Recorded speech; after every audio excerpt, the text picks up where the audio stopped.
अब चश्मा लेबे के पर कहू गर्दा किनी पड़ जाला ना तो बुढ़वा हमरे के दिमाग चटेला।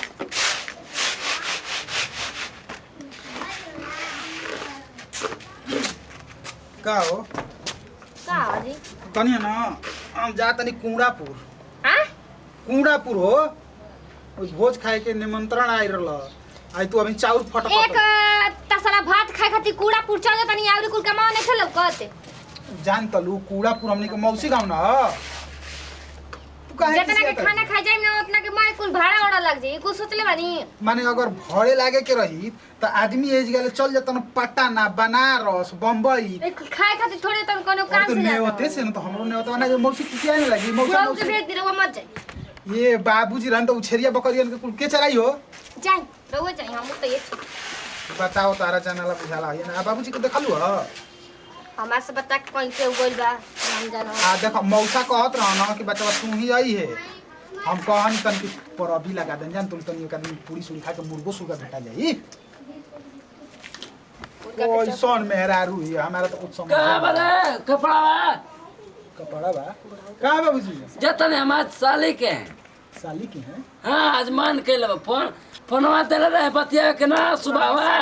तो बतिया नहीं बोलाव ले जतन मामा का जी बा हां बे मामा का तब जाता मौसे के चल जाता जाए तो ना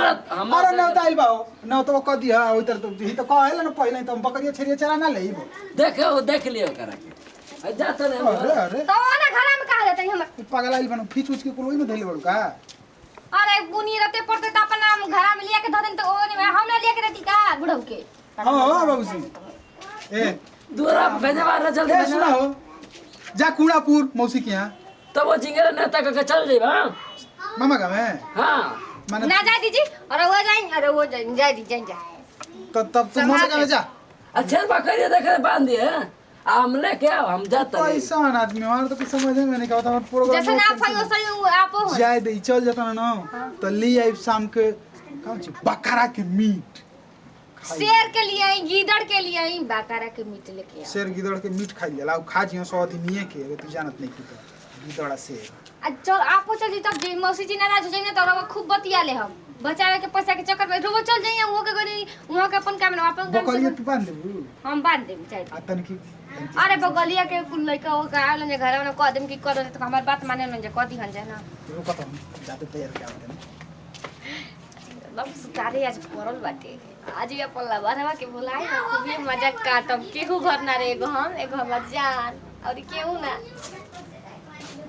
चल जाते हैं तब ना ज्यादा लेट हो जाए तो फिर बसवा ना मिले कुछ मतलब घर के खर्चे से लगा थे पैसा वैसे दे के जाइए अब जाए तो मान लो कि आइम काट परसो ले ना खाली तू पैसे बात करत ल 500 को नोट एगो आधा फाड़ के ले ला आधा हमके द अरे जाए दे का करू पैसा तू हम 500 मिलबे कइला बाबूजी देले रहन जा दे जा जाई ना तब जाई आ फोन ऑन करम आवे से पहले हूं फोन करम ठीक बा अपन ख्याल रखी नती तू मोती आवे जी हम तो चाहतनी आज ये मजे आई खूब हमरा के चाहतनी हम फोन करके अपना लोहर के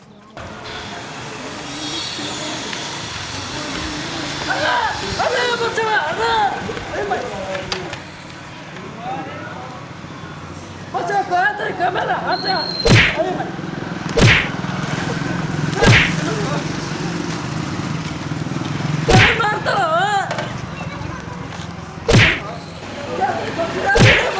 देखड़ा में कट ये भाई इतना मचा तने भांग कर डाला अब हम क्या करी जाएंगे परे चबियो लगे कितना आप सपना सजावले ना नहीं कि क्या अपना तो सजा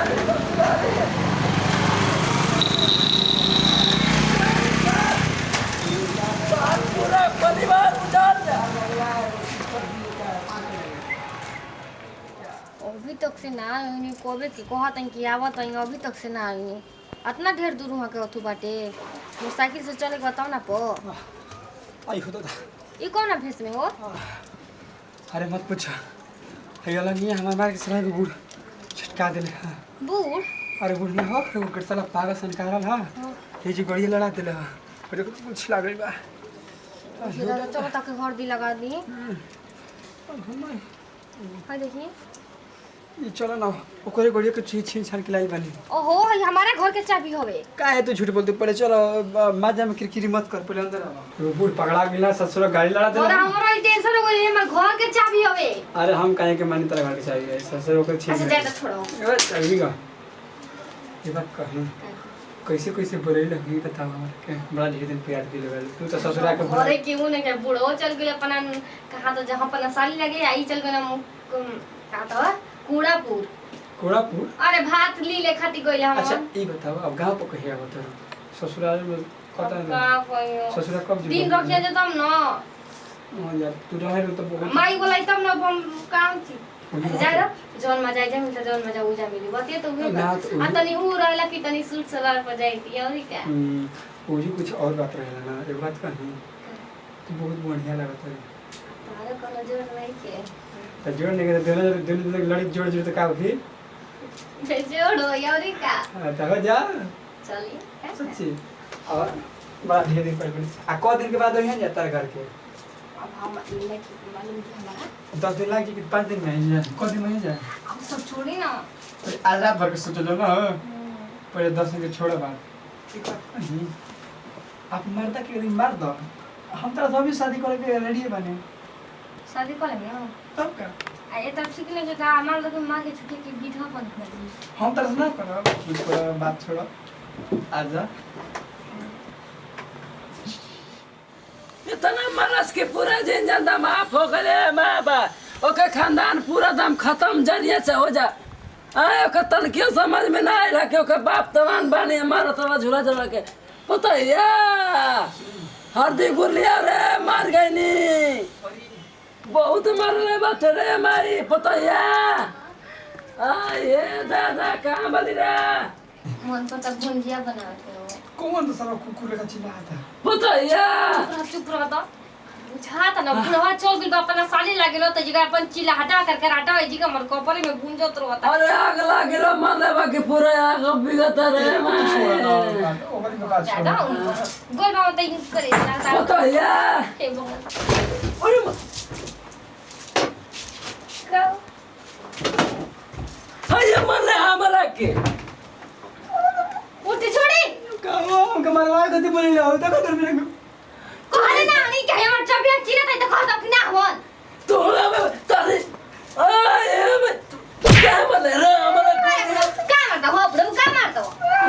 मार गए रे